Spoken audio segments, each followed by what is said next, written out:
Hello, my name is Tim Francis, and I'm going to talk to you today about the human resource management's role in change management.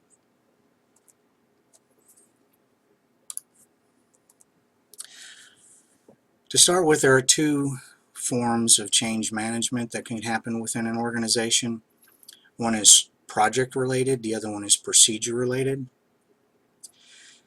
With safety and health residing in the HR world, project reviews need to be conducted on construction projects or employee relocations. If an employee needs to be relocated from one building to another, or from one office to another, or one cubicle to another, a review of that move needs to be done to ensure that there are all regulations are complied with. A procedural change, HR's role in that is to help with the organizational process change altogether. For project, like I said, it's a design review to ensure ADA compliance and other safety related requirements. Essentially with ADA, the distance between walkways, those types of things, ensuring that the ergonomics of a desk is there for the best performance of the employee as a whole. A procedural change within an organization would be a process change, a procedures change, or even an organizational goal change. And what HR has to do is they have to sit down with management, explain this change to management so they understand what they need to tell their employees, and they help management with what they need to say to go back to the employee to create that felt need for change within those employees. Employees typically don't like change. They like status quo, keep things the way they are. So helping them create that felt need so they understand the change, whether they like it or not is really irrelevant, just so they understand the need for the change.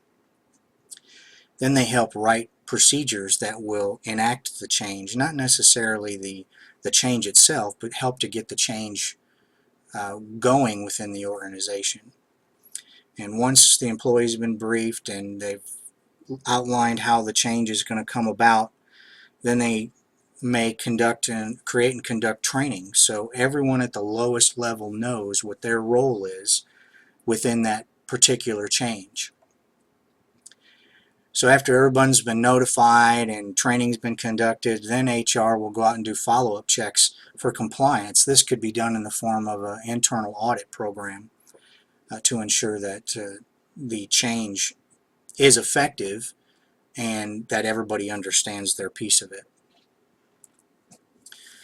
The specific organization that I'm going to talk about for change management is Flight Inspection Services. Flight Inspection Services is an organization within the Federal Aviation Administration, and the Federal Aviation Administration, as everyone knows, is part of the Department of Transportation. The first example of change within my organization was security duties being consolidated. Essentially, security duties were being done by 5 people, and it was being tailored down so that one person was doing all of the security related functions within our organization. So what HR had to do is sit down and write a a position description for that new job that everyone or all those other 5 people were doing.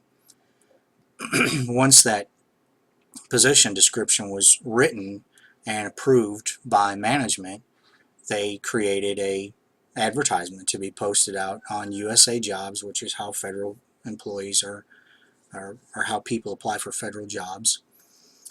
And then HR helps with the hiring process. So as applicants apply, the list of names is sent to Human Resources, and they rack and stack the employees by maybe preference that they have, such as a disabled veteran, or maybe they have education in that field, or maybe they have experience in that field. So they help with that hiring process for racking and stacking those employees. And They'll help with establishing interviews. They'll contact the applicants and set up interviews with managers or with a panel of people to sit down and talk with. And then once the selecting official has actually selected the person that they want to hire for this position, then they have to get the word out. And what I mean by getting the word out is they have to first of all notify that applicant that they are selected for the position, and they offer them the position in written form. Typically comes in a letter in the mail, but if it's a little more emergent, they may make a telephone call and give you a preliminary offer. With this case, as far as hiring this position, since it was my position and it was kind of emergent to get it done with, I got it in the form of an email. Already a government employee, so they shot me an email that said, here's the position you applied for, we're offering you this, do you accept the job? At this point, I was able to negotiate with HR on my wage and actually ended up getting a little over an 8% pay increase, because it wasn't a promotion for me, it was just a lateral but with a pay increase. The next change within an organization, within our organization, which is sequestration, which everyone's heard something about that, I'm sure, out on the news. How it affected us was in a number of ways, between budget cuts, and since we're a flying organization, it drastically cut our flight hours. But the biggest thing that was out there for everyone to hear about or read about in the news was furloughs. And when you have an action like a furlough action within the federal government, this has to be notified. You have to be notified in a formal fashion.